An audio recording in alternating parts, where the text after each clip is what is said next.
सबर जाति के लोग देवताओं को मनुष्य का मांस चढ़ाते थे। अजंता में कुल 29 गुफाएं हैं, जिनमें से अभी 6 शेष है। गुफा नंबर 16 व 17 गुप्तकालीन गुफाएं हैं। गुफा नंबर 16 से मरणासन राजकुमारी का चित्र मिलता है तथा 17 से चित्रशाला बौद्ध से संबंधित चित्र है। संसार का प्रचलित ग्रंथ पंचतंत्र विष्णु शर्मा द्वारा रचित है। आर्यभट्ट के ग्रंथ है आर्यभट्टियम तथा सूर्य सिद्धांत। गुप्त काल में चांदी के सिक्कों को रुपये का कहा जाता था। भास के 13 नाटक इसी काल के हैं। प्राचीन नाटकों में सबसे उत्तम था मर्चघटिकम, जिसका अर्थ है मिट्टी की खिलौना गाड़ी। यह शूद्रक का था। इसमें निर्धन ब्राह्मण के साथ वैश्या का प्रेम दिखाया गया है। ऐसी दूसरी रचना भगवत गीता है, जिसका अनुवाद यूरोपीय भाषा में हुआ है। प्रथम भारतीय रचना जिसका अनुवाद यूरोपीय भाषा में हुआ अभिज्ञान शाकुंतलम है। दक्षिण भारत का इतिहास 100 से 1200 ईस्वी पूर्व, 100 से 300 ईस्वी संगम काल तथा 500 से 1200 ईस्वी दक्षिण भारत के राज्यवंश। संगम काल में चेर, चोल और पांड्य आते हैं तथा दक्षिण भारत में पल्लव, राष्ट्रकूट, चालुक्य और चोल आते हैं। संगम काल संस्कृत भाषा का शब्द है जिसका अर्थ है सभा। 100 से 300 ईस्वी पूर्व तमिल साहित्य को संगम साहित्य भी कहते हैं। 8वीं शताब्दी में 3 संगमों का वर्णन है। पांड्य राजाओं द्वारा इन संगमों को संरक्षण प्रदान किया गया था। मदुरा, कपाटपुरम, अल्लेवे तथा मदुरा ऋषि अगातियार, कपाटपुरम अल्लेवे, तोकल कापियार, मदुरा नक्किरार। मदुरा ऋषि अगातियार, कपाटपुरम अल्लेवे, तोलकापियार, मदुरा नक्किरार। 3 राज्यों में विभाजित था। चेर, चोल तथा पांड्य यह कृष्णा नदी के दक्षिण में स्थित थे। चेर राज्य संगम काल के वंशों में सबसे प्राचीन था। चेर राज्य, चेर का अर्थ है पर्वतीय देश। चेर केरल का प्राचीन नाम था, जिसकी राजधानी वंजी या करूर थी। प्रतीक चिन्ह धनुष। सबसे महान चेर राजा सेनगुट्टवन, जिस लालचेर कहते थे। लालचेर ने कनगी पत्नी पूजा शुरू की थी। इस वंश का एक और प्रसिद्ध राजा था आदिगेमान। आदिगेमान ने दक्षिण भारत में गन्ने की खेती की शुरुआत की थी। चोल वंश का इतिहास 3री शताब्दी में देखने को मिलता है। बाद में पांड्यों की शक्ति के कारण इसका पतन हो गया और 9वीं शताब्दी में फिर से इसका उदय हुआ। चोल वंश की प्रथम जानकारी अष्टाध्यायी पुस्तक पाणिनि से मिलती है। राजधानी मंतूर, उरैयूर, तंजावुर तथा प्रतीक चिन्ह बाघ था। चोलों का पहला महानतम शासक करिकाल था। करिकाल ने कावेरी नदी पर बांध 160 किलोमीटर का बनाया। पुहार बंदरगाह कावेरीपत्तनम का निर्माण कराया। दूसरा महानतम शासक एलारा था। एलारा ने श्रीलंका को जीतकर उस पर 50 वर्षों तक शासन किया। पांड्य साम्राज्य की प्रथम जानकारी इंडिका पुस्तक से मिलती है, जो मेगास्थनीज की थी। तीनों संगमों का आयोजन पांड्य राजाओं ने ही किया था। यह पांड्य साम्राज्य मातृसत्तात्मक वंश था, जिसकी राजधानी मदुरई थी। प्रतीक चिन्ह मछली। प्रसिद्ध शासक नोडियोन ने समुद्र पूजा शुरू की। मोतियों के लिए प्रसिद्ध राज्य था। 5वीं शताब्दी के बाद इनकी शक्तियां क्षीण हो गई। संगम काल के प्रमुख साहित्य तोलकापियम, तोलकापियार, शिल्पतिकारम, इलांगो, आदिगल। तमिलों के प्रमुख देवता मुरुगन। दक्षिण भारत के राजवंश 500 से 1200 ईस्वी। पल्लव वंश, चालुक्य वंश में वातापी, वेंगी और कल्याणी, राष्ट्रकूट वंश तथा चोल वंश थे। पल्लव वंश 575 से 897 ईस्वी तक। इसके संस्थापक सिंह विष्णु थे। वैष्णव धर्म का अनुयायी था। राजधानी कांची, तमिलनाडु। राजभाषा संस्कृत। सिंह विष्णु के बारे में। सिंह विष्णु 575 से 600 ईस्वी तक वैष्णव धर्म का अनुयायी था तथा सिंह विष्णु के दरबार में भारवी लेखक रहता था। भारवी की रचना किरातार्जुनीयम है। इसके शासनकाल में वरा मंदिर मामलपुर का निर्माण हुआ। सिंह विष्णु ने चेर, चोल, पांड्य वंश के राजा पराजित किए थे। सिंह विष्णु का पुत्र था महेंद्र वर्मन प्रथम। महेंद्र वर्मन प्रथम 600 से 630 ईस्वी यह अगला शासक बना। महेंद्र वर्मन प्रथम महान कवि एवं संगीतज्ञ था। मतविलास प्रहसन हास्य ग्रंथ की रचना महेंद्र वर्मन प्रथम ने ही की। पहले जैन धर्म का अनुयायी था, बाद में शैव धर्म का बना। संत अप्पर के प्रभाव से इसके शासनकाल में पुलकेशिन द्वितीय ने आक्रमण कर इसे हराया था। यानी कि महेंद्र वर्मन प्रथम को पुलकेशिन द्वितीय ने हराया था। नरसिंह वर्मन प्रथम, पूरे पल्लव वंश का सबसे शक्तिशाली शासक नरसिंह वर्मन प्रथम ही था। इसने पुलकेशिन द्वितीय को हराया, उसकी राजधानी वातापी जीती और वातपिकोण की उपाधि ली।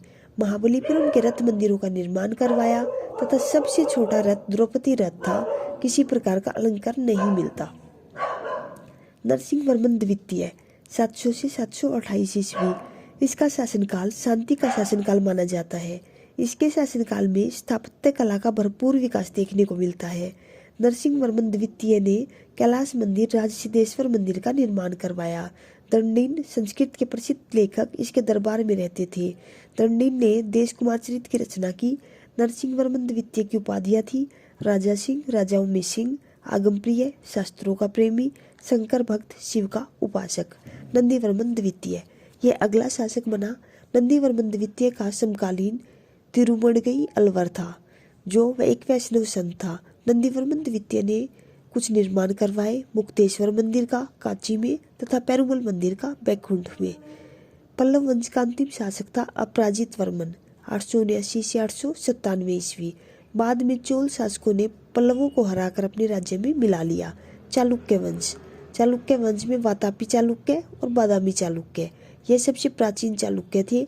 इसके संस्थापक जयसिंह, राजधानी वातापी, प्रतापी शासक पुलकेशिन द्वितीय था। पुलकेशिन द्वितीय ने हर्षवर्धन को पराजित किया, परमेश्वर की उपाधि धारण की।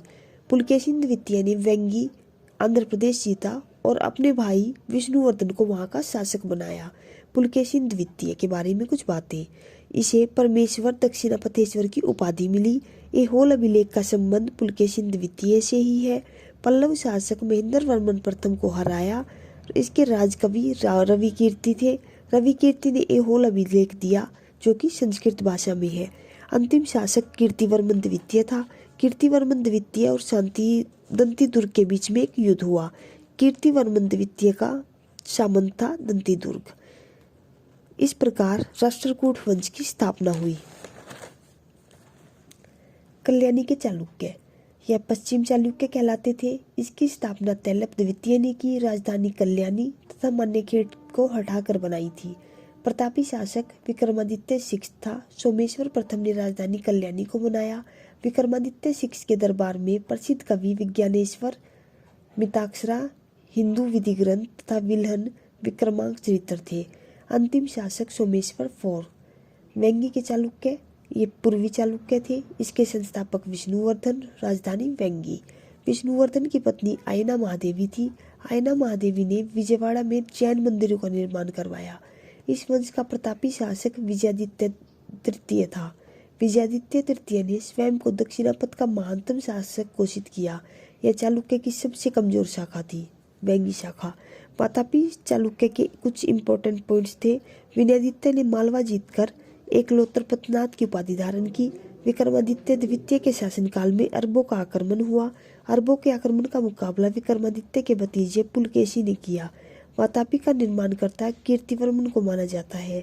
विक्रमादित्य द्वितीय की पत्नी लोक महादेवी, विरूपाक्ष महादेव मंदिर तथा त्रैलोक्य देवी, त्रैलोकेश्वर मंदिर, ऐहोल को मंदिरों का शहर कहा जाता है। अब राष्ट्रकूट वंश 735 से 756 ईस्वी। इसके संस्थापक दंती दुर्ग, राजधानी मनकीर मान्यखेत, प्रमुख शासक कृष्ण प्रथम, ध्रुव प्रथम, गोविंद तृतीय, अमोघ वर्ष तथा कृष्ण तृतीय।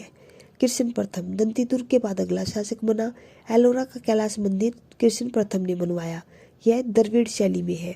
ध्रुव प्रथम 780 ईस्वी में अपने भाई गोविंद द्वितीय को हराकर शासक बना। गंगा यमुना के प्रतीक चिन्ह को राज्य चिन्ह बनाया। कन्नौज पर अधिकार के लिए त्रिपक्षीय संघर्ष में भाग लिया। त्रिपक्षीय संघर्ष में ध्रुव, वत्सराज और धर्मपाल थे, जो राष्ट्रकूट, प्रतिहार नरेश तथा पाल नरेश थे। ध्रुव जीत गया। इसने वत्सराज को झांसी के पास हराया तथा धर्मपाल को गंगा यमुना दोआब के पास हराया। ध्रुव को धारावर्ष कहा जाता है। गोविंद तृतीय, धर्मपाल और नागभट्ट द्वितीय, इनके बीच भी एक युद्ध हुआ जिसमें गोविंद तृतीय जीत गया। गोविंद तृतीय का पुत्र था अमोघ वर्ष। अमोघ वर्ष राष्ट्रकूट वंश का सबसे महान शासक था। यह जैन धर्म का अनुयायी था। इसके गुरु का नाम गुरु जैनाचार्य जिनसेन था। कवि राजमार्ग की रचना की जो कन्नड़ भाषा में है।